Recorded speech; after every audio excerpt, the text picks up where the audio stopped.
Do do do do do do do. Do. You're really doing this again? Really? You don't even know the words. There's no words to that song. It's a melody. I'm sorry, but anyway,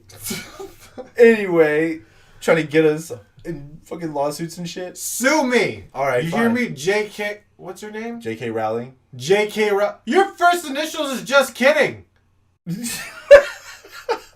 Try me. Oh my god. You right. Crumpet. Well, welcome back to the Broken Spectrum. I'm your host Zach, and I'm here with my buddy Josh. Yeet. Today is Harry Potter garbage or actually badass? We'll share our opinions on the matter, but first, it's time for Fragments, our news headlines. In important news, breaking news, whatever, I was recently informed that entrepreneur, genius extraordinaire, and flamethrower builder, Elon Musk, has decided to buy Fortnite and delete that shit. Wow, really? Yeah, he was trying to save all of the poor little versions that would become. No, full disclosure, I stole that shit from a meme, but it was hilarious shit. That's pretty good, though. Yeah. It looks like, for my first bit of serious news, is that some chick named Hallie? I'm sorry. Do you know her name? Are you sure? I know how to. So I think it's Halle Berry. Oh, but it's not real Halle Berry. It's a fake Halle Berry. What, did she clone herself? Nope. Oh, that's what they did. They cloned Halle Berry. This is how they got it. No, yeah. So this actress, singer, she's black, and she's gonna be Ariel, right? Yeah, she's gonna be Ariel, and there's a whole lot of backlash about it. And I understand the reasoning behind the backlash, because historically speaking, The Little Mermaid is based off of a Hans Christensen something. He's some Norwegian writer, and the entire focus of that entire thing is like in that culture. Yeah. And so, in case you dudes don't know, Swedish people aren't black. Well, okay, hold up. Wait a minute. There's black people in Sweden, I'm sure, but I'm talking about during the time frame, the mythology around that and, and that culture. Those people would have been, white as snow, and so and that's just what it is. But I think it's also we're dealing with mythology. Who cares? I mean, I just think there's a big stink about it. I do understand there's an unnecessary need. I feel for us to. We're getting excessive with representation. I think representation's good, but I think we need to do it more creatively. But I don't know how I feel about it. But I know that's the current big thing, because everyone's like, oh my god! So this is what's been plaguing Facebook for a while now, and my problem with what's shown on Facebook is, I know it's anything that's on Facebook is oh my god, it must be true. We're not going to fact check or anything, or we're going to blow it out of proportion entirely and see where the fallout lays. And then we're going to start pointing fingers and accusing people left and right. And so either you're a bigot, you're a racist, or you fall into those categories. Yeah, I feel like it's unfair.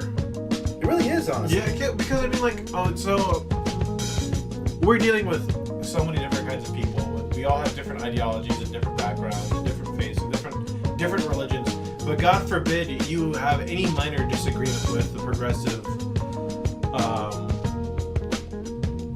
agenda in any aspect. I mean, and I mentioned Joe Rogan in the last podcast, but Joe Rogan is a progressive, but there are things that he just does not wholeheartedly agree with, and they vehemently call him oh, you're obviously just on the other side, you're too moderate, blah blah. And it's well, that's not fair to Joe Rogan, because he still is a progressive. I'm sorry, he disagrees with you, and then people trash him and stuff like that. So it's not fair to him, and it's the same for me and you. We all have our own differing opinions on whatever. I mean, I feel God forbid, I feel like current progressives are trying to be so progressive they're actually regressing. Yeah, there. I know that's a more complicated way of saying it, but I feel like with every good deed you're trying to do, you're berating the people that want to hear you out or are open to your idea, but as soon as they take a stance against you, you're automatically on the hate train against them. Yeah, and it's just one of those things where like they're all about inclusiveness, but what about like the straight white male conservative Christian? You know, you're too privileged. You're because you are that. Yeah. Not saying you are that. Right. But I'm saying like the ones that they're calling that is like it's like you already have too much privilege already. You don't need it, and therefore we're going to celebrate everybody else because we think you've had it good for too long. So I guarantee you, Martin Luther King is ruling his grave. Oh, he is, because this is not. I personally don't believe that's what he meant to do or meant for us to happen. I feel like he wanted all of us to truly, and not to go into the cliche here, but to really love one another, to really respect one another and our ideals. We don't have to agree with everything, but we're people. We're human. We're all human. It doesn't matter what the color of our skin is, but at the same time, like this I think we're going backwards instead of forwards in this. Yeah, it's one of those things where like we're getting to a point. It's weird, like where the persecuted were, originally like black, and then we have like intense persecutions so we had intense persecutions to the black community. Yeah. And we have a lot of intense persecutions to the LGBTQ community. But now, in an effort to combat that, like now, like I feel like you're not killing prejudice. You've just made another form of prejudice that's in your favor. I can see that, and that's what they've done. But I mean, back on the actress herself. See, just so I think she's pretty. Oh, yeah. Don't get me wrong. Here's the thing. Like I'm okay with this decision. You're not going to see me up in arms making Facebook posts and Twitter posts about I don't agree with this decision. I don't think this is a very good idea, Hollywood. How can you turn a white redhead into an African American mermaid? And it's like, first of all, the very fact that she's a mermaid, it already kind of destroys any credibility. We're just not ready for the change. What most people say is we're not ready for the change of what we're used to for so many years, and then make the switch now. Just like look at Spider-Man, the newest Spider-Man. Mary Jane is not a white redhead; it's instead Zendaya, which is not a bad thing. It worked for her. Which ironically they went back on. Did they really? She's not Mary Jane Watson. She's just MJ. She's just MJ. Yeah. Wow, that's interesting. And apparently I screwed up the actress's name. I am so sorry, Miss Halle Bailey. That is Bailey. Bailey. Yeah, she's Halle Bailey. And she's from Atlanta. ATL. She's a clump. Halle Bailey. Halle Berry. Come on now. We've uncovered it.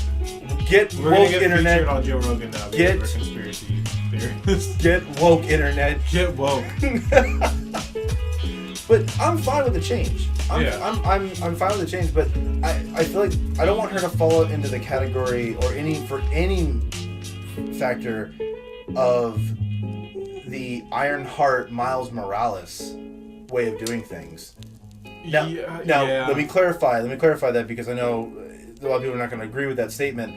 I liked Miles Morales. I did, because once they explained his story and they gave him a movie and they went more in depth with him, I started to progressively like him better. Because I'm thinking, well, why'd you replace Spider-Man? Like, don't replace the heroes that are already solidified, already there. You don't have to make another character to take their place, like the next person to take their spot. Yeah, I feel like you should just push the relevancy of this new character and it's kind of like look how many freaking and this is not the same exactly, but like look how many Robins Batman has had. Oh yeah. And like off the top of my head, just from I'm not saying I've had minimum exposure with Batman, but like even more passive fans of Batman can be like, oh yeah, I know that he has multiple Robins. I know that there's like the Nightwing, and then there's the Jason Todd and Damian and god dang, he's actually one of my favorite Robins, and I can't think of his name off the top of my head.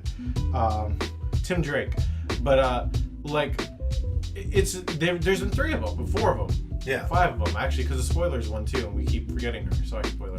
But like, but I'm freaking like, you could do the same thing with Miles. They could have done the same thing with Miles Morales, where he's such an integral part of Peter Parker's life that when you thought Peter Parker, you thought Miles Morales, and now they've done that very well. And that's what I like about Into the Spider-Verse. It's a really good because they explain it. They explain his backstory to where everyone can appreciate it. Unlike, and I'm gonna go ahead and say it, unlike Riri Williams, who's like, oh, she's a dropout from MIT and just as smart as Tony Stark. I think idolizes Tony. It's like a fangirl moment. It's like a fan's dream to become the hero she idolizes. Young Midoriya. I mean, I'm just kidding. But that works though. Anime works in its own culture for that reason. That tale is also very specific. It's done really well. But my thing with the Riri Williams thing is not that I don't think her character is not interesting. I just think that they saw the methodology that Brian Michael Bendis, if I'm correct, did with Miles Morales, and they're like, let's just do that exact same thing again with Iron Man, who's the current hot commodity for Marvel. To me, I feel like that's just a copy. That's a copy paste. Yeah, that's what I'm saying. Like you just there's no depth to a copy paste character. To me, I swear, I always say this to you and everyone else that I've ever had this conversation with. It is not the fact that she's black. It has nothing to do with her. She could be Asian for all I care, and I would still have this opinion. You don't just replace Tony Stark, Iron Man. And I know I'm a fan of Iron Man, like a diehard fan, so I know that may sound like I'm biased, but I'm serious though. You don't replace somebody without having a legit reason why. Did Tony die? Is Tony in his old age? Can he not do it anymore? Is he not cut out? Did he lose his meaning to fight? I mean, I feel like they have also spent the last 11 years building up Iron Man's character in cinema. For them to pull this, it was just kind of like, what kind of backlash did you not expect? But let's keep on rolling through some topics. Yeah, so I looked at some of the articles that kind of came up on my phone, and one kind of caught my eye, and because you know that I was a very avid fan of the game Anthem. Oh yeah, and yeah. I mean, we both jumped in deep. Yes, balls deep. And it's to me. Overall, to me, that was me gargling on the balls deepness of Anthem that we were in. That's one way to put it. But and we know the hate comes in with like, oh, EA, here it goes again, and yeah, and that's understandable with the Battlefront stuff. But if you get on Battlefront now, it's like a totally different game. It's Droidekas so and I didn't even play the Droidekas. Oh, it's good. It's you're missing out. It's really awesome. And they brought the tanks back from the original Battlefront 2, which are amazing to play as. But more to the point on sticking on Anthem. So it was argued if it has a bright future or not. According to the CEO of EA, Andrew Wilson, for those of you who don't know, that it had a rough start when it released, but according to him, they said that there's a 7 to 10 year plan or a cycle for the game. And if you're curious about more about like how in depth like what his plan is or what they're looking for, there's a guy on YouTube that I watched his video. His name is Sid Alpha. I actually just came across it myself, and I was kind of curious to see more about it, and he makes a lot of good points about EA and Anthem, where's it going, but the fact that like and I know a lot of people made the joke because there's a guy at E3 who was listening to like the Anthem table, I guess, during the interview, and when the guy was like, oh, we've got big plans for Anthem and stuff coming out, and everyone's kind of rolling their eyes in the background. They're like, really? Like, you promised something back in March. It's now June, and we still don't have anything new. So it's like, are we gonna see Anthem go further this time, or is this the Anthem of its dying day? That's a fair point. I think they have a lot to live up to, because these are the forerunners of the. Well, I guess they're not exactly the forerunners, because EA isn't like necessarily. No, EA was directly responsible for Mass Effect, even from the beginning, right? Even when it was a Xbox exclusive. Back in the day when they were actually releasing good stuff without penalty. So I mean, I feel like they have Mass Effect that they have to live up to. Yeah. You know, especially after the Andromeda stuff, which I was still hit and miss on. There's a lot of elements of that game that I liked. If they just didn't change the formula around for the character models, at the last second, then I know someone could argue that they didn't do that, but let's be honest, those faces were terrifying. Well, I mean, you know, ironically, I'm one of the few people who played that entire game and had no facial issues. Really? 0. That's surprising. Yeah, and I bought it. I mean, I got it first day. So you think most of the complaints about it were just, I wouldn't say fabricated, but more or less blown out of proportion? I think it's one of those things where it's a AAA game. Yeah. And so they're like, anything like that is unacceptable. And to an extent, I agree, because we're talking about a $60 product, and you guys have been developing it for a long time, and this is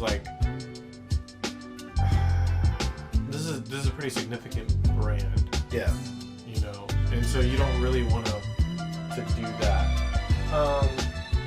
But I mean, think about all the stupid crap that happens like Grand Theft Auto, all the stupid glitching, all the dumb glitches that happen in even Red Dead Redemption Online. Oh, it's gonna happen. It's gonna happen no matter where you go. So I feel like it was a lot of that, and but then again, I didn't have a bad my game stuff didn't come out that bad. So maybe there are other people who really did play that game, and it just was just nonsense. I mean, and I can't say, but I do kind of believe it was a lot of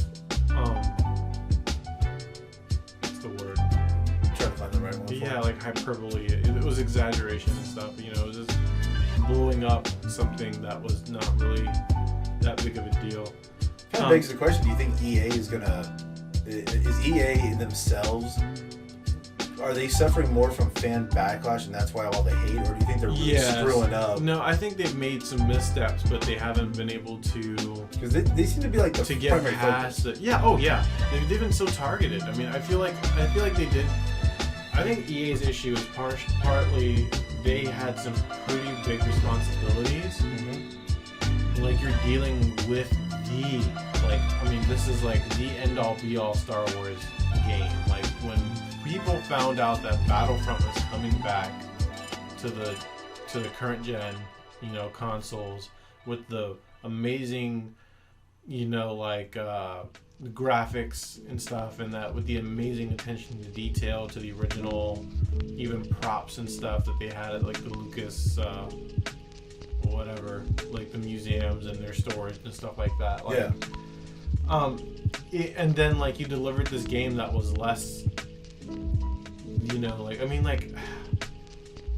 Because the first Battlefront game was essentially a giant multiplayer romp, and then the second Battlefront game, we're talking the OG ones, was a very, very big, compelling story with the same elements from the first game. Right. And then you go into the new Battlefront 1, and it's just a multiplayer romp. You went back. You should have gone forward, and then. Because 2 was because they're trying to show off their graphics. Hey, look how far we've come. Yeah, and then the second game had a plot. Which we were going to talk about later. We're going to talk about later, but I'm going to give you a little sneak peek at that episode. The plot was trash. Battlefront 2's plot. Plot, this new one was awful. I think it was well acted, and I think honestly, I think there are a lot of the dialogue and stuff is well written, and I think there's a lot of stuff that's very interesting about the plot, but I feel from the beginning to the end, the progression of the plot and the characters in the middle, it was to be expected, and that's what I don't want. I want to be blown away. So do I. I expected high things, but we'll have to continue that subject on another episode, which will be soon. I promise you, because there's a lot to discuss on that alone. But so I guess what I'm trying to say is EA had a lot of big responsibilities on their shoulders. They had a lot of big games. And then they started getting into the trend, and when EA starts getting into that big, the big stupid Fortnite, not necessarily pay to win because a lot of Fortnite's cosmetics and stuff like that. But like the whole loot boxes and all that stuff, and and the really grindy unsurety, like insecurity and unsurety about what you're getting and stuff like that. You messed up. You did, and you messed up, and that was for them falling. They basically, but because the sad thing is like they were not the proprietors of that kind of game, but when they implemented it, they got in trouble for it because they were the biggest face doing it. Right. And so, you know, there are a couple of sad things about EA too, like Visceral Games, which was like the original creator for the Dead Space games, and that was like their their subsidiary. Like I mean, those Dead Space games were amazing plot wise, and the gameplay was just, I mean, it was head and shoulders above the other stuff that they were doing. And then it just disappeared. It's just they don't have it anymore. I feel like EA's been on this awkward, slow burn, and then they had this big crash with the loot box stuff. And so I think they realize what's going on, and that we have to give them the benefit of the doubt, because I think Anthem has a lot of lore that can be pulled from what we have. They've created a great game. You're in a flight suit that's basically like an Iron Man flight simulator, and an open world. There's so much you could have done with that, and they did for the most part. It's just when it came to content, they're suffering from what a lot of games suffer nowadays, is lack of content, because most of them nowadays are multiplayer stuff. But like I said, that's which is why I applaud stuff like Red Dead Redemption has an online an online mechanic, obviously. Right. But the story is the best thing about it. That's fair. In like Red Dead, oh god, like both of them. I mean, those stories are so moving. I'm just started the Spider-Man game, which is great. And it's literally just Spider-Man. Like, by the way, Spider-Man for the PlayStation 4, just to give y'all some context. Right, and so like it's literally just Spidey, PlayStation, single player. And it's so well written. Insomniac did an amazing job. No, seriously. And so I mean, like, it's just one of those things. I think we're slowly getting a comeback to like story-driven stuff, and so which is what it should have been all along. I mean, I get it. We took a little bit of several yearly break on doing multiplayer games, but people miss the story-driven games that we used to play. That was a big deal for a lot of people. But keeping with that, speaking of good stories, actually, you may actually get a kick out of this one. In Anaheim, California, they're at Star Wars Galaxy's Edge, which has now been open for since May? Yeah, I think? a couple months now. Just a couple months now. So here's the funny thing I found this out a while ago, that apparently the people that are there are stealing cups and forks and bowls out of the park because it has the logo on it for Galaxy's Edge, and they're reselling it on eBay for a hefty price. That is, wow. Yeah. I'm all for stealing stuff out of hotels and junk, but like, I mean, I'm gonna look this up for guys. I'm getting on eBay right now. I want to see what this Galaxy. Just to see how much it would cost, but Galaxy's Edge Sport. Oh my god! It's on there, isn't there? It's a what? How much is it? How much is one sport? I can't believe it. So, at the top, there is a sport and park map on eBay with two bids, right? Two bids. For $127.50. You're kidding. Its runner-up is two sports from Docking Bay 7 for $177.50 with an 11-bid bidding war so far. And 4 days left. 4 days left. That's sad. For them to fight over this. The same thing with this other one. This $127.50, like this one that is priced at $127.50. There's two people bidding, and it still has like 6 days left on.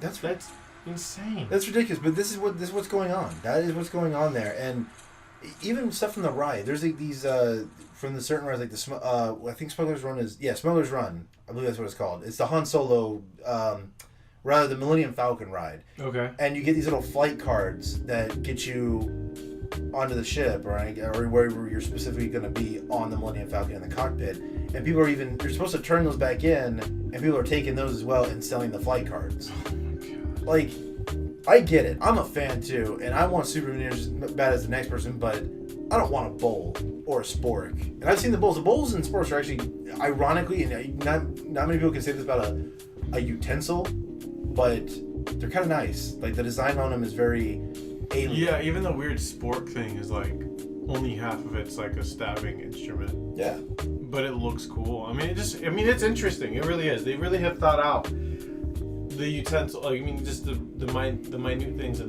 this thing. But that was just a quick. God, that was Lord. That was just a quick little side news that I found out. It made me laugh to think that people were selling them and people were buying them. Yeah. Which is hilarious in itself. $7. Which you're gonna get the same thing when it opens up in Disney in August. Yeah, let's go steal it. All right, that's fair. Let's go do that. We're a struggling podcast. We need the theft money. Which I wonder if actually they will not use those metal utensils in the one in Orlando. I don't know. They might go to They may curve that because if they have this going on in California. I feel like California's just stricter. I'm sorry if you're from California, you're listening. I just feel like it's stricter out there. Yeah, you guys are strict about dumb stuff. Why can't I have my plastic straw, man? Because it's dumb. Why can't my Hellcat not be stupidly taxed? By the way, that was the funniest thing ever. Was when they were doing that, when that whole straw issue was going down. The funniest thing in the world was when they showed the biodegradable straws inside a plastic wrap. Think about that. Think about a normal plastic thing that you would have to tear off to get to the out of it, like a clear plastic. Yeah. The biodegradable straw is inside the plastic. You didn't eliminate anything. All you did was just make it easier for you to throw that plastic on the ground. But at least your straw is biodegradable.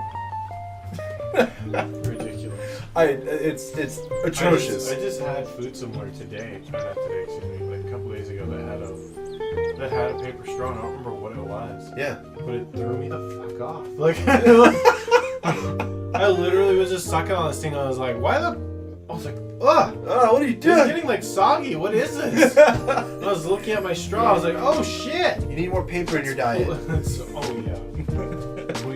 My high fiber diet. But God dang. But no, yeah. But in any case, there's but no, that's it's just funny all around on both the stealing of items and Starbucks. You know, by the way, it was Starbucks that did that. What? Yeah. By the way, if you're a fan of Starbucks, I mean, I'm more of a Gloria Jeans person myself. Big Beef for life. You like Baby? I haven't been to Baby enough to know. It's good. I'm trying to quit coffee actually, because I don't really drink it that much. See, that's why I always go with the iced coffee over at Gloria Jeans, because it's just nicer. It's a nicer. But anyway, I'm done. Actually, I digress. Best coffee in South Carolina, Ice Mommy.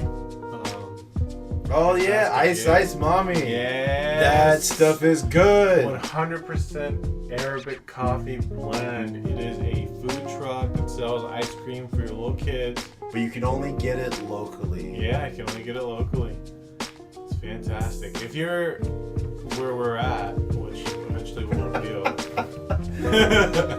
you should go find those people and get coffee from them. It's really good. So doesn't this kind of make the advertisement pointless if we don't tell them where it's at? If they backtrack. Faithful viewers, backtrack later. That's very true. Not giving enough credit. Yeah. But no, anyway, my last piece of special news that I had was actually it's actually another video game. I was sticking to a trend here, but it's the new Call of Duty Modern Warfare. I have not heard that much about it. I probably should have watched E3, but I was super confused when they're like Call of Duty Modern Warfare, and I was like, so it's a soft reboot of the series, to where the characters are all the same, but the story's going to be different. So it's X-Men Days of Future Past or X-Men God dang it, what's the other one? First Class, all the original characters just kind of disappear? Well, no. Or get restarted?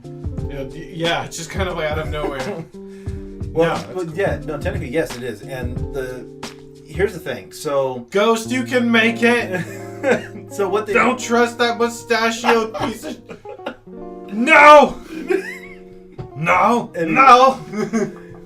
All right, Arnold, calm down. Wow. But no, so the whole idea behind Modern Don't Warfare. go to the chopper. You stop. Because you get shot in the chopper. With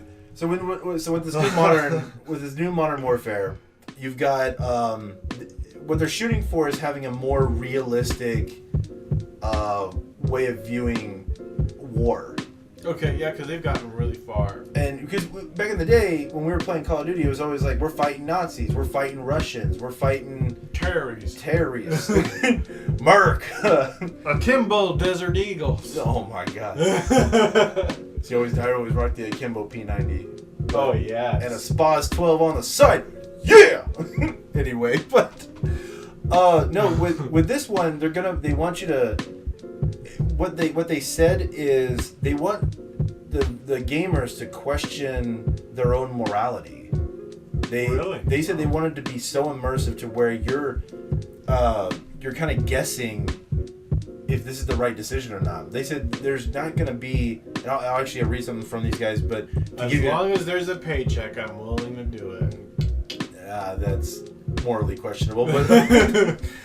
So the developers from Naughty Dog, Taylor Kurosaki and Jacob Minkoff, if I'm remembering that name right, they're actually from the Uncharted and The Last of Us. God, those are so good. And that's all the Uncharted series. I love those games. They're now the narrative directors and campaign gameplay director for the Call of Duty Modern Warfare game. And what they basically said was, I believe this is Minkoff that said this. I'm quoting from the article.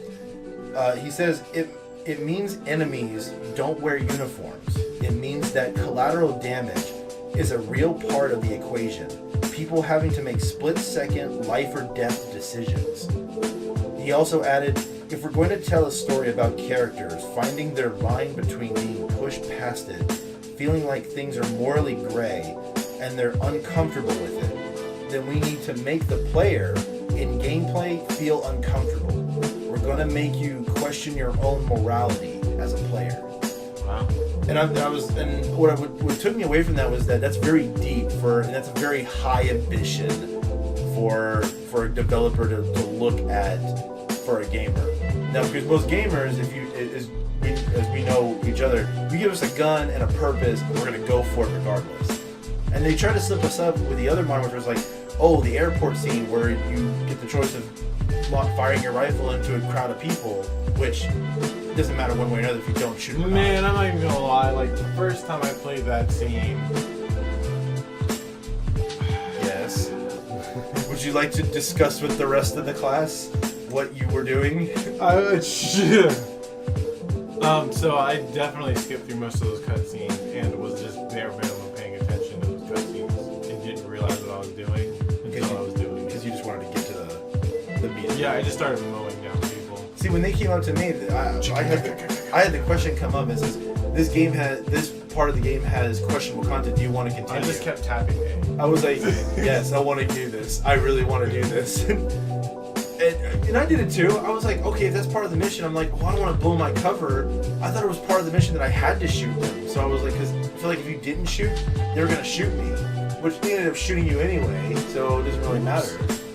But more to the point, like, I didn't think about it that way. I didn't think about immersing myself to, like, is what I'm doing morally great? And to me, I was like, no, these are game characters. I have no stake in this. And I know this can probably be the same argument you can make for the game when it comes out, but you've got to sell people on this. You have got to tell people when we give you a life or death decision, that means you've got to decide, I want to see some choices. Like, you could launch this missile and kill 100,000 people, or you have to shoot this one guy who leads a bunch of people. And if you shoot him, they suffer. But if you launch the missile, then I know someone's going to come back and be like, well, there's fault in your logic. No, I'm just saying I want a hard decision. I want multiple of them. If you're gonna immerse me in warfare, you need to give me a life or death, collateral damage kind of decision to where it's like I feel terrible about my decision, but I knew it was the only way I could go. But then again, you can always replay it and see what the other option is anyway, which is probably going to be how it is anyway. Yeah. But if you sell me on it the first time, I'm going to want to replay it and do it again to see what could have been. Oh yeah, for sure. I love the possibility of stuff with any video game, kind of just playing out how it could have been, you know. But will it live up to its own expectations? We'll just have to wait and see and get more information on it and see a couple more trailers for it. Hopefully, when they explain more. And for those of you who don't know, and if you're interested in this game, and no one's paying me to say this, I promise. The game comes out October 25th, 2019. So we're coming up to the date. Still got some time, but we're coming up to the date pretty quick. So we're gonna have our moment in the sunlight to try it out and see if they really sold everybody on it. But I think that's enough of Fragments for today. You can check. We're always gonna have Fragments online. It's our new headline news section of our podcast. You'll see it in the beginning of every episode. They even have a timestamp if you want to skip through it, but I wouldn't recommend it because you're going to miss out on a lot of good stuff, I promise you. Yeah, and Elon Musk, if you're listening to this, please buy Fortnite and delete it. You have to save. Or better yet, Elon Musk, why don't you come on by and sponsor us? That'd be great. I think he's got more important things to do about space travel, but I'm trying to save the human race, okay? Because Fortnite is making virgins click. Like, that's very true. Like, never mind. If you're not an Apex legend, wow, that was terrible. It was terrible. I wasn't trying to sponsor. I don't even play the game myself. That's true. But anyway. But our partner in crime does, and he's a freaking savage. Yes, a big shout out. Big shout out real quick and a thank you before we get into the meat of our podcast. And thank you all for all hanging in there with us during all that. But a big shout out to our friend TCC Emerald. He's our guy that helps us make these podcasts possible every day and get them out to you guys to listen to. You can find him on Twitch or on YouTube at TCC Emerald. He plays right now he's playing a lot of Apex Legends and always climbing the ranks and getting better. He's amazing. You're going to love his stuff, I promise you. But check him out on Twitch and tell him we sent you. Throw him a bone. He's a good guy. But with that being said, and that shout out of the way, let's get right into the meat of it. So, Josh, let me ask you real quick. Do you think Harry Potter is a badass? Or do you think he's over-exaggerated? Oh, we're going to make a lot of people happy. I bet we are. So, full disclosure, I had not made any effort to watch any of the Harry Potter stuff. Dun, dun, dun. Until my wife made me watch them all. Recently? Yeah, fairly recently. It was last August. I just basically spent 3 days, like just getting through all of them. And what'd you think? I mean, good. We're all friends here. What's your? We value your opinion. Then we're gonna judge you silently afterwards. But so, God dang it. All right, I'm gonna piss off a lot of people, and that's okay, and it's fine. Oh well, I can have my opinion. Yes, you can. And so no, I just I feel like with the hype generated about it. Oh my God, I'm a fucking Hufflepuff. I'm a Ravenclaw. Like, Jesus so Christ. I feel like I just think like all the raving and stuff that came along with it. I was expecting this movie to be so majestic. Yeah. And amazing and all this stuff. I was expecting these movies to like literally not only blow my mind but blow me. Like literally like blow me. But like literally like it's just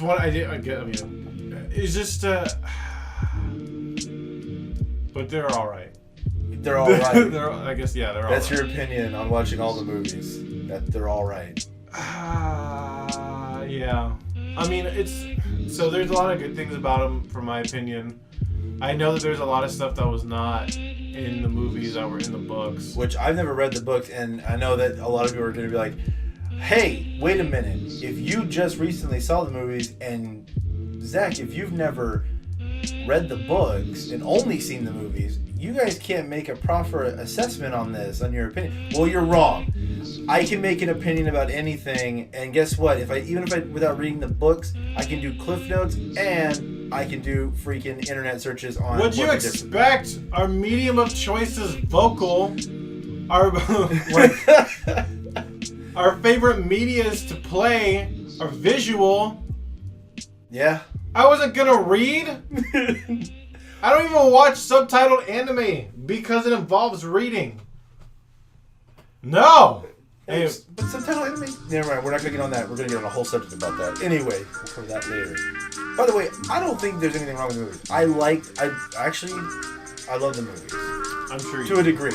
I think there's good things about them. Like, I think Hermione's a good female lead, like, because she's not. I guess she's a co-lead. But yeah, I mean, like, I think she's like a good character that for like girls growing up. Yeah. Like, oh, she's strong and she's smart and she's capable. That's a good thing. I think Ron Weasley's all right. I like him a lot. Actually, I like actually Rupert Grint is a really good actor. And he's doing the recent series Snatch, which is I think interpretation of Guy Ritchie's movie Snatch, which is so good. And then Daniel Radcliffe has been doing a lot of his movies, mostly in the horror franchise. Yeah, he really has kind of delved into that stuff. But I mean, hey, more power to him. I think he's phenomenal. I think Daniel Radcliffe's a good actor too. But I just to start off, you know that they're different. Like what they look like. Harry is the only one that mostly looks like his character from the book. Is what I found out. Except for the hair. I heard that Hermione's supposed to have really crazy hair and buck teeth. Oh, like buck teeth, like these big old honkers. Like those honkers. What about Ron? Ron actually is supposed to be the tallest of the bunch, like as tall as his brothers, and have really big hands and feet, and like be like a really lanky dude. Oh. But instead, they made him short, and made his brothers really tall. There's also. I wonder if because it's one of those things. Also, like if you look at like Harry and all of them, like they got him at such a young age. They had no idea what they were gonna do. Well, with Hermione, they didn't really do that because she's like a girl and stuff. They're not gonna be like, hey, you should have some. Well, I guess they could have. No, I guess they could have put prosthetics. They could have given her prosthetic teeth. But I guess what I'm trying to say is like they had no idea like to what. It's gotta look good for Hollywood and stuff. Yeah. Well, yeah, I guess it's true too. But also, I get apparently what they said was that in the very first one, the Sorcerer's Stone, apparently that one was we don't know if this is gonna work. We don't know how this is going to play out, so if you think, like, if you base your whole judgment of the movie series based on the first movie, it's actually an unfair assumption because they were working with bare minimum at that movie. Sure. And only got progressively better. So you got to watch, like, 2 through the rest of them to make a proper assessment based on the movies alone. So I think Harry was probably his coolest in 2 because he had that sword stuff going on. Oh yeah. And then everything else. And was the trash. duel, the duel between him and Malfoy was actually really cool too. Oh, I forgot he did that. But that was when like I felt like he was young and he was still learning, and I was like, cool, we're gonna see him like progress in his magic. I'll be honest, I was sorely disappointed in Harry the rest of the movies because by the way. There's differences in the books and the movies. Oh, I'm sure. But when I looked at them, they're nitpicky differences. Did they really make an effort to be really true? For the like the movies try to be they make for the most part, yes. Really true but like in the first, just to give you an idea, the first movie, I'm only using the first movie as an example, only because it was the first one that came up. So bear with me on this. Everyone, even all the Potter fans out there, Potterheads, that know the books and know the movies and know every little bit of lore about it. That's cool. That's fine. I am not trying to tarnish. I'm just trying to give you my opinion on the matter.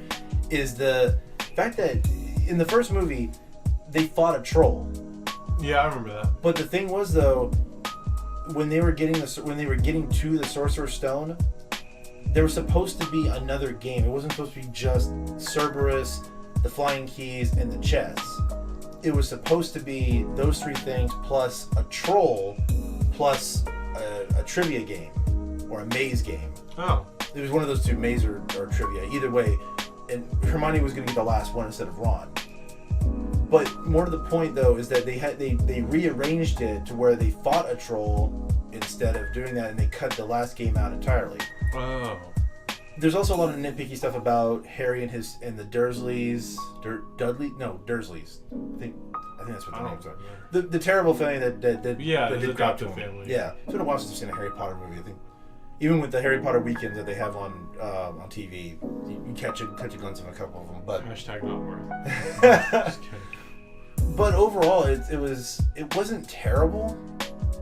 I just was expecting more from Harry. They're not terrible at all. Like for me to go around and be like, oh, they're so freaking trash. Like they're not bad movies by any stretch. I mean, they're really good. I'm also, my lack of enthusiasm is probably biased by the fact that I don't like young protagonists, which you guys will understand. Like from me at least, that you will understand that thing about me, but I don't like young protagonists.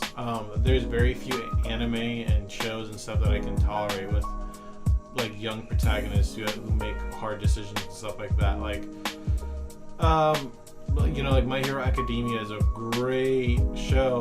But it took me, and you know this, but it took me forever to get into it because I just was like, look at this little weeb, dude. He's like, but it's the same thing with Harry Potter. Like, and even now, like, if you're like, oh, Josh, what are your like top 10 protagonists off the top of your head? Harry Potter's not on that list, boys. Not even a little bit. I mean, neither is he for me either.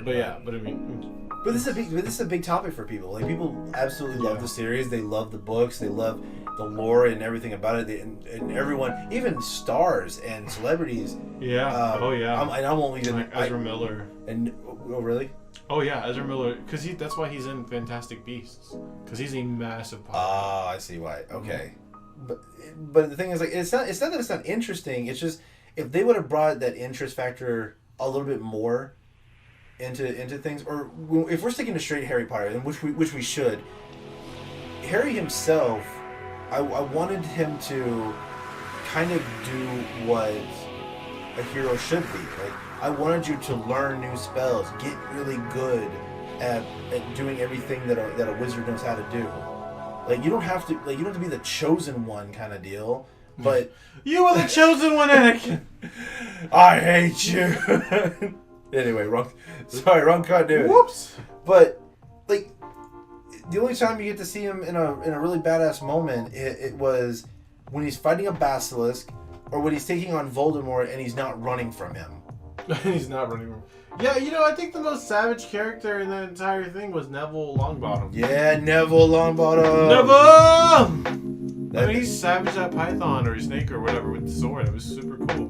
I mean, honestly, people have made this joke too, where the movie should have been changed from the name of Harry Potter to like Neville Longbottom or Longbottom's Adventures or something like that. And some of them have even said Hermione and a bunch of other people that don't do shit. Because she solves all the problems. Yeah, she really is like the point man on a lot of issues that happens, and Harry's just kind of sitting there like with his glasses, just staring at stuff, scared. It's like, bro, you got the Dark Lord coming at you. You made up your own little secret order of young wizards that you could have done anything with, and you were teaching them how to defend themselves. But it felt like the movies didn't touch on that enough. It's like, you don't learn any cool things. You learn the Patronus charm, which is to kind of back off Dementors and the darkness and all that. Like, that's the whole point of that spell. Yeah. And that's the only cool thing that you learned. And that bothers me in a sense where it's like, what is the point of this character? I think they should have taken some stabs at like really breaking his character more, and like pushing his boundaries. Yeah. Like, Voldemort like savaged your parents, boy. Like, you should have used the forbidden spell. You should have You should have killed somebody. Like, why? That's awesome. Are you not? Why would you not use Avada Kedavra? Which is the... Josh, no, I'm sorry! But, for real though, like, but instead, I don't even know what he used. I forgot what the name of the spell that he used in the end. Didn't he just duel him? Like, he used the dueling spell? He used I forgot what Harry used, but because if Voldemort used Avada Kedavra and then Harry used, I forgot what that one was, and I'm sure everyone's gonna be screaming at me like, "Why don't you know this?" And I don't know. I'm sorry. Is it Expelliarmus? I think what so. does that do? Whatever the red thing was. Whoops. What? No, I don't know. I guess I expect more from him as a hero. I mean, the movies are good, but they're good for a 2.5 to 3 hour watch, depending on like what movie you're watching and time differentials and all that. But as far as like length of the movie, but they leave you with so many open-ended questions. I think I really enjoy the lore of those movies. Like I mean, like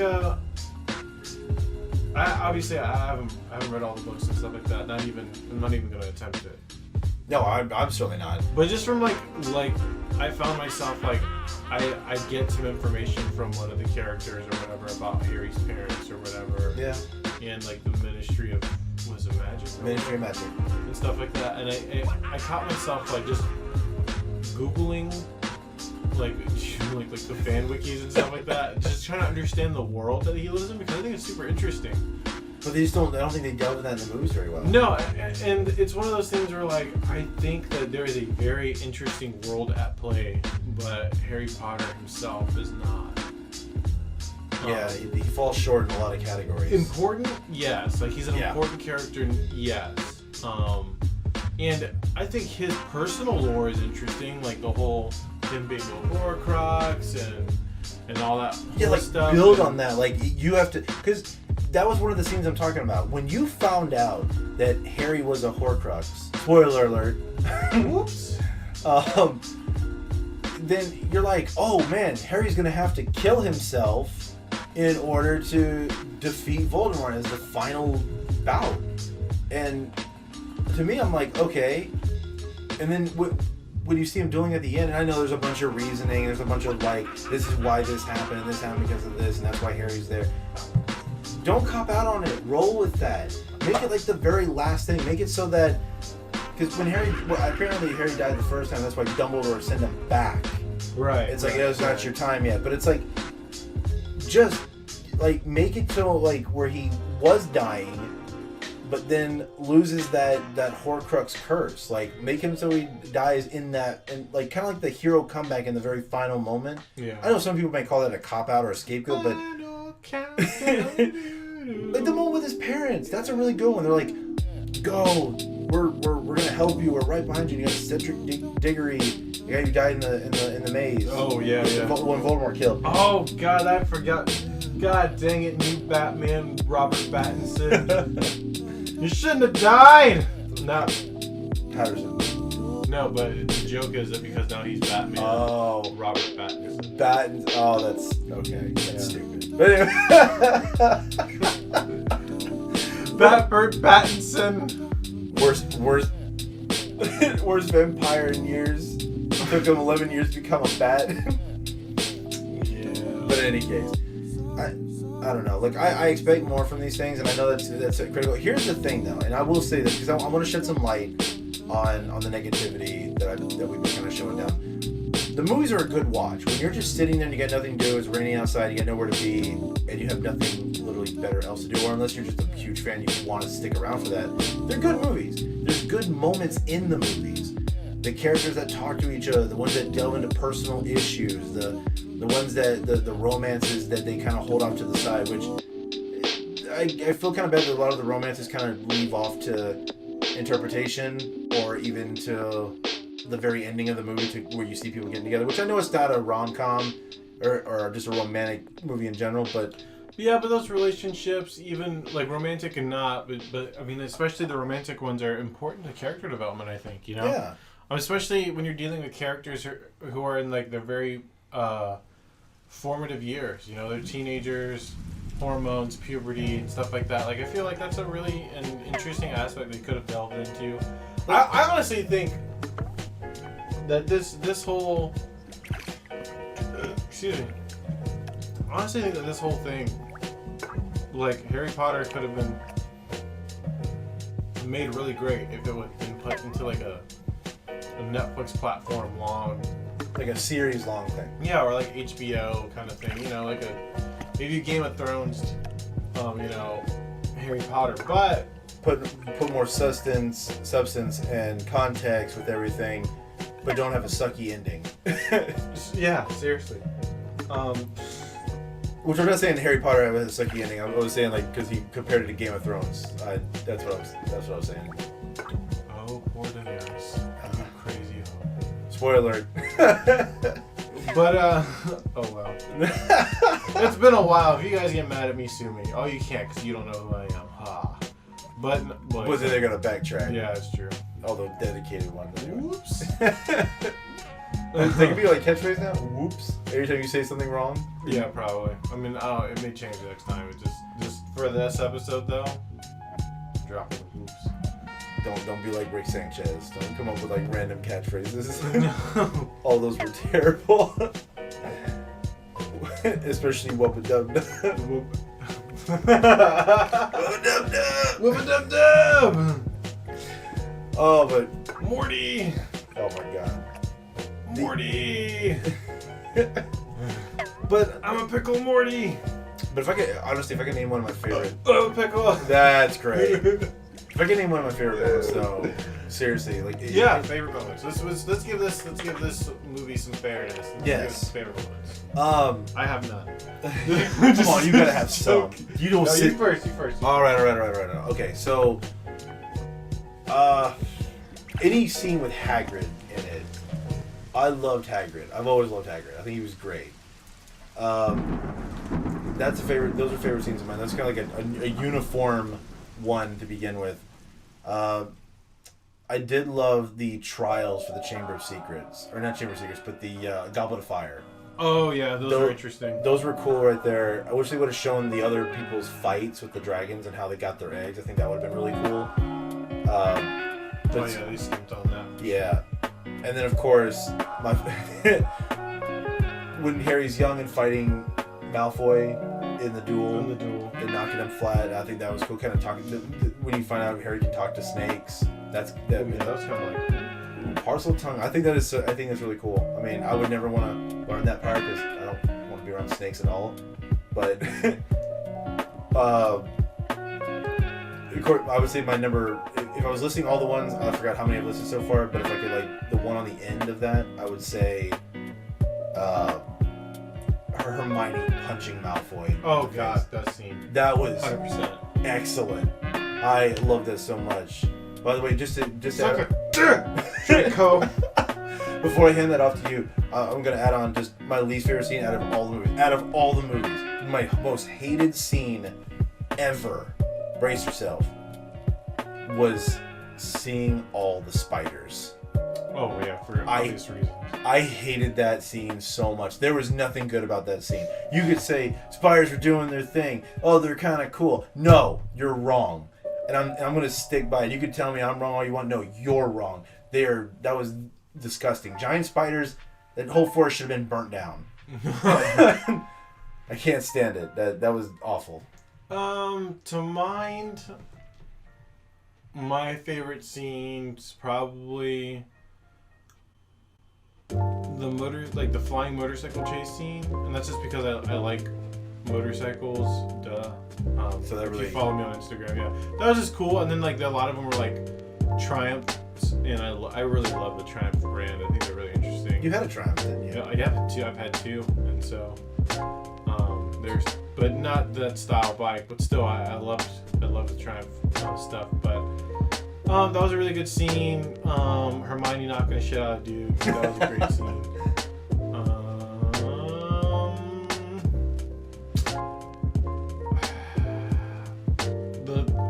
the reveal for Voldemort the first time when he was attached to Dude's head, that was kind of, I wouldn't say that's like one of my favorite scenes necessarily, but I would be like that was a really interesting twist. Yeah.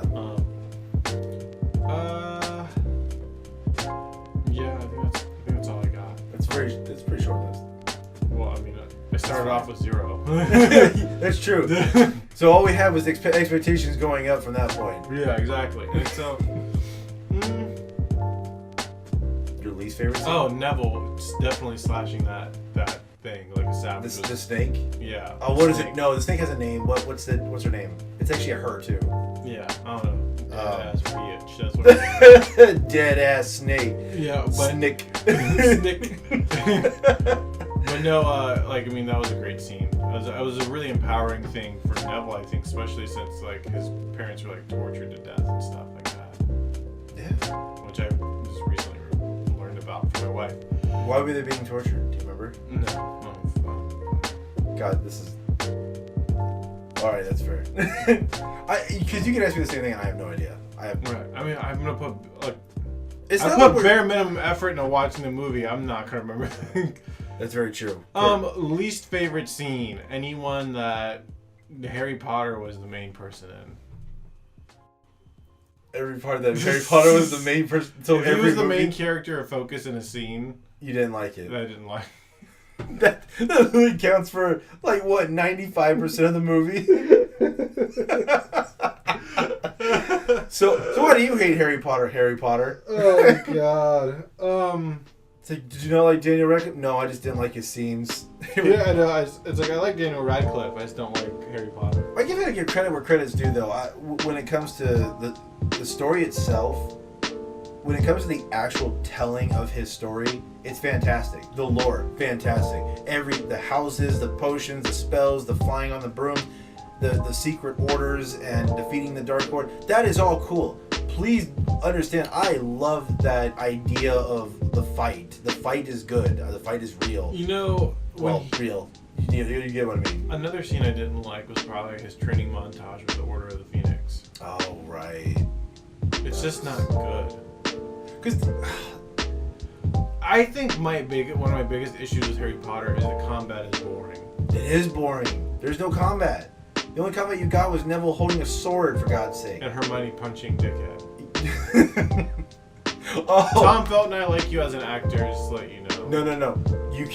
We cannot talk about these movies without talking about your story on Facebook. Oh no! Why would you bring it up? Oh, we're gonna delve into because everyone's gonna want to hear this, Mr. Draco Malfoy.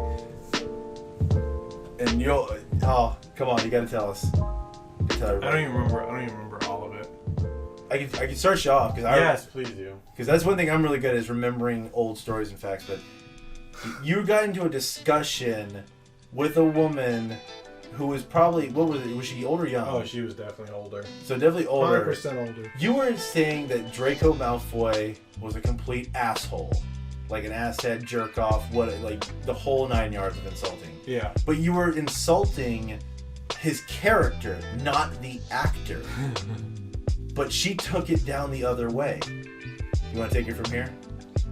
I mean, that was essentially it. She just, oh my God, the lady just started texting me on Facebook or commenting on Facebook about how I was such a bigot for not liking Draco Malfoy and that I was such an ass and stuff like that. They just openly insulting you. Yeah, on a public, and I was just like, are you really doing this? Like, over a joke? Like, calm down. Is Draco blowing you? No. Like, I don't know. Dramatic pause. No, that was. Yeah, I think that's actually, and just segueing from that kind of thing, that's part of the reason why I really didn't want to get into Harry Potter at all. Because I feel like there's a lot of fanboys and different things, There's like obviously the Star Trek conventions, there's the Star Wars conventions, there's the Comic Cons and stuff like that. That's cool. If you're a nerd, you'll enjoy it. But I feel like there was so many aspects of the Harry Potter people And that just went head and shoulders above. Like, I don't know. I mean, I just to the extent that if you didn't ever have an interest in Harry Potter, you were ridiculed. Like, oh, did you watch Order of the Phoenix? No, I was watching Spider-Man 2 because that shit's lit. It was lit. What? What? You don't like the Harry Potter books? Like, stuff like that. It was the same thing that happened with Twilight. Like when Twilight came out, when me and you were in high school. Oh God. Like, if you didn't watch the Twilight movies, you were like, oh, like oh, you're so pathetic. Like, you know, it was such a trend thing, you know, and it was just nothing more than just than hype and trend, you know, and I hated that. But then you gotta think about it. The time frame of both of those things. Harry Potter was it wasn't a thing. I mean, it was a thing to be proud of, to watch and read and everything. But tell me if I'm wrong, but most of the people that we grew up with that were into the Harry Potter, most of them were either introverts, or they read off to the side, or they went to watch the movies, but you didn't like openly admit it. Nowadays, it's a trend. You've got backpack stickers, card magnets, refrigerator magnets, notebooks, pencils, cosplays. You have the whole nine yards. It's cool now because people want to bring in that geek and nerd culture, but I feel like they're doing it. I mean, it's cool. I'm glad you're bringing it back, but where were all these people back in the day? Oh yeah, helping out the little guys. By the way, I was a massive introvert. I wouldn't be doing this if I still was. Trust me, not that much. But I like things. I liked Marvel and DC, and I liked all the stuff. Even Harry Potter, I still do. I'm not saying I hate everything about him because I have an opinion that goes against his movies.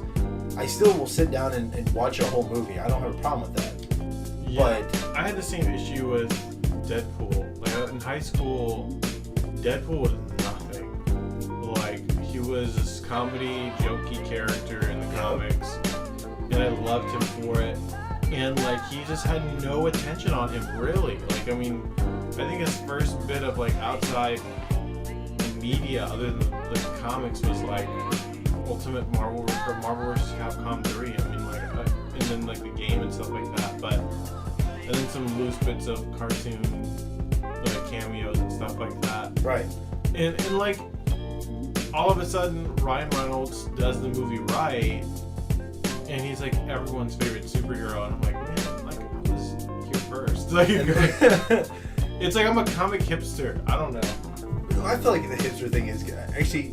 It's funny how the times have changed where it's like you can make fun of people for becoming hipsters. You're like, oh, I liked it before everybody else did. Yeah. But now it's actually become more of a truth thing now.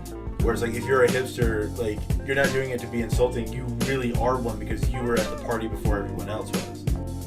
And that's very true. Yeah, because my wife was like that with Lana Del Rey. I mean, that's just what it was. Like you were a fan of something, and then all of a sudden people started knowing more about it, and then they started conforming to all liking the same thing. So now, when you start doing something, you start questioning it. It's like the mother who has two boys. I'm using this example because it was a comic. It was like a little comic strip somebody drew up, and the boys came and said, "Hey mom, what's your favorite X-Men?"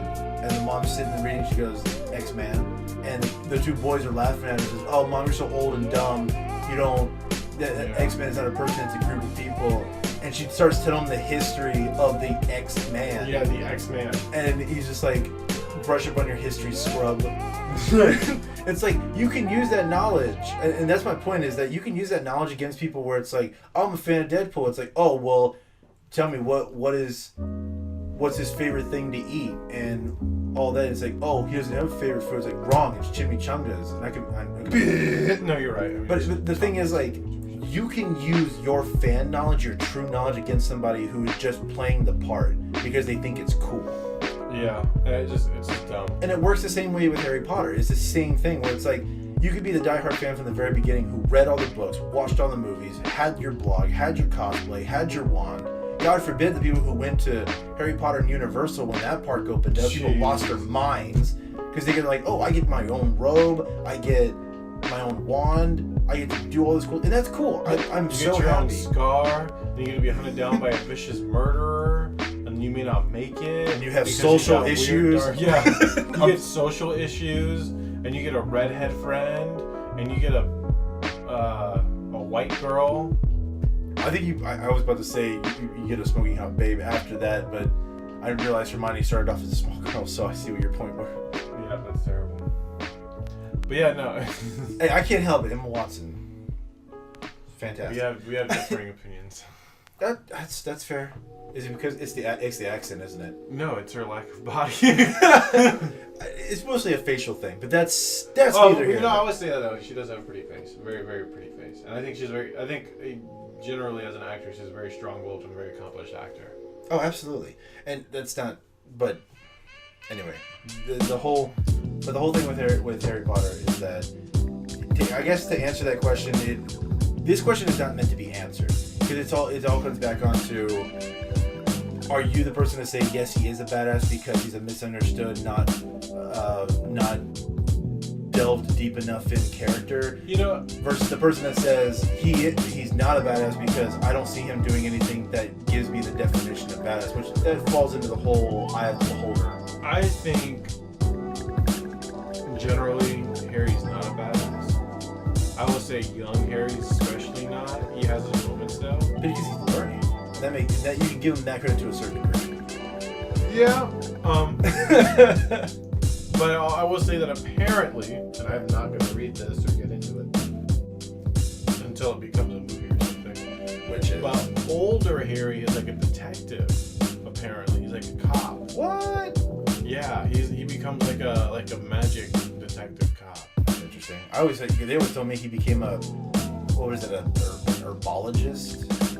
I mean, I think that's what he becomes. I think that's one of the things he does, but I think he does a big stint on the side.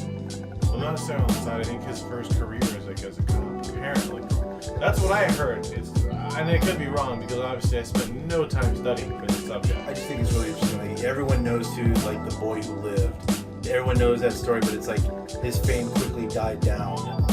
Really? I feel like that because it's like oh, okay, we get it. He's Harry Potter, woo. But I feel like everyone's reaction of him went down like the rest of us who don't think he did anything really important in the other movies. Yeah. Because he got taken to so many cool places. Like every one of these professors and people who are really good at magic are like, Harry, come with me to this secret location where we had a group of people that's going to fight against the Dark Lord and all that. But then Harry's like always left out of the meeting. He's always put into a different room. I'm Harry Potter and I'm British and I get in the way and people in my life die. Oh my god. They got really dark. I'm unimportant. No, I'm sorry. That's a little messed up. But. What's your final? I think we already nailed this down. But what? Final thoughts? If you could, all right, let me do this. For his movies, let's start with the movies first. If you could rate the movies, 1 out of 10, 1 being the lowest, 10 being the highest, what would you rate the movies? Like a 5. Okay. As Harry Potter as a character, who, from character building to his own backstory, a 5. Really? You give a 5? So 5, yeah. Great. All right. I think that there are characters with so much more interesting development. Officer K from Blade Runner 2049 literally starts off as a replicant with bare minimum emotions, which would give you the recipe for a character that's uninteresting. But he goes through this amazing and deep psychological change.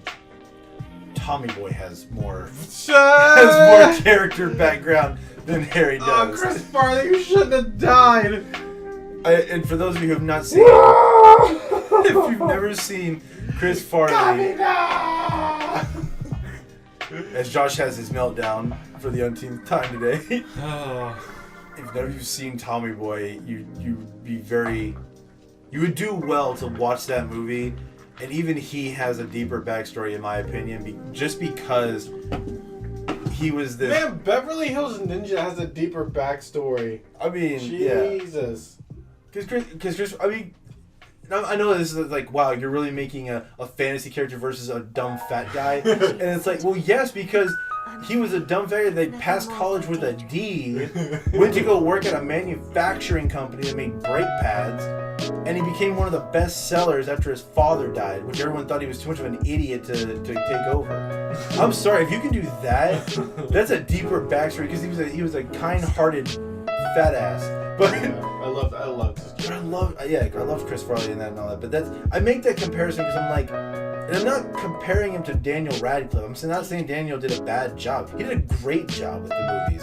He did a great job being himself in that character. He did. It's just a matter of how Harry is written. Yeah, it's about how he's written, and it's not even J.K.'s character. It's like she saw him in the interview and was like, "Hey, I want you as Harry," and that was it. But it was like his development in the movies was not. It was minimal at best.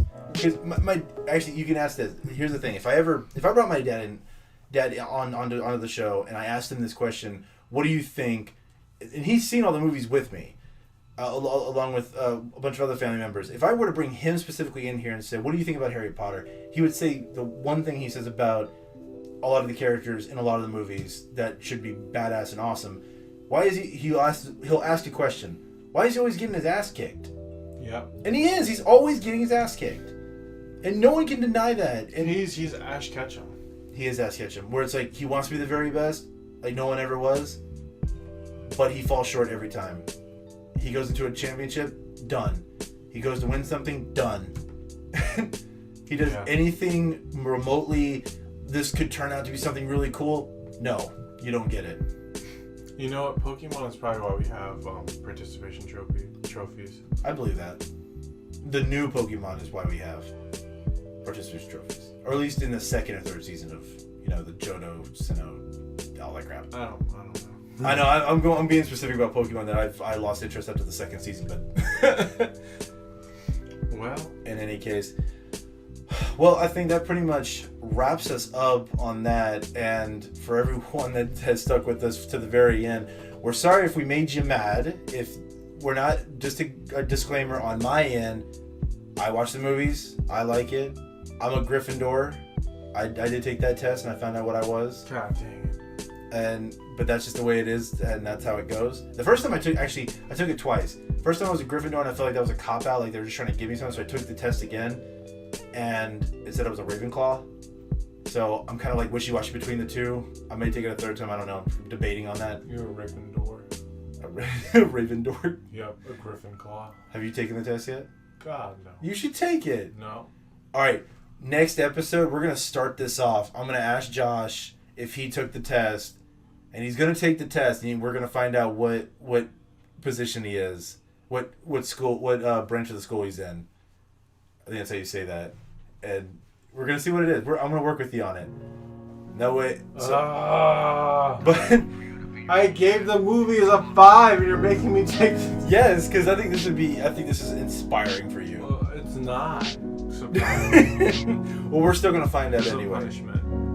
Because you gave it a 5. You gave it a mediocre review, so we're going to get you a mediocre class? Yes. We're going to find your class you belong into. You, with your attitude, you probably are one. No, he's probably going to be a Hufflepuff. Fuck that. But with that being said, we want to know what your Harry Potter Hogwarts house you belong to. And we want to know this. Please put your answer down in the comments below on our YouTube channel if you're watching this on YouTube. We're still working on other outlets for our podcast, so please just give us time to continue to work out the kinks.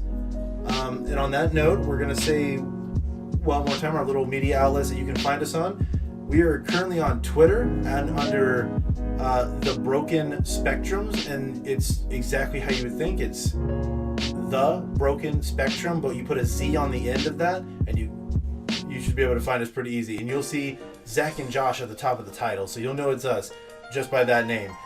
As well as you will also find us on Instagram at The Broken Spectrums as well. Same thing with the Z on the end. Z's not intentional, that's just what was open at the time.